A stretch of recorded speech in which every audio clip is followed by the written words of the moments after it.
যখন তুমি মেসেজ করো তখন আমি অফলাইনে থাকি। আর যখন আমি মেসেজ করি তখন তুমি বিজি থাকো। প্রথমে তো বিজি থেকেও আমার সাথে কথা বলতে, এখন তো ফ্রি হয়েও আমার মেসেজ সিন করো না তুমি।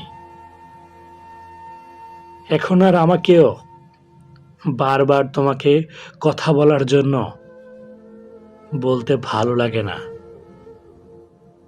কেননা আমি অনেকবারই দেখেছি, যখনই কল করার কথা বলি বা যখনই মেসেজ করি, তুমি কিছু না কিছু বাহানা দিয়ে দাও।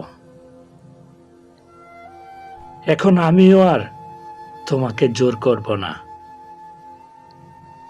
যখন তোমার ইচ্ছা হবে কথা বলার, তখনই বলবো।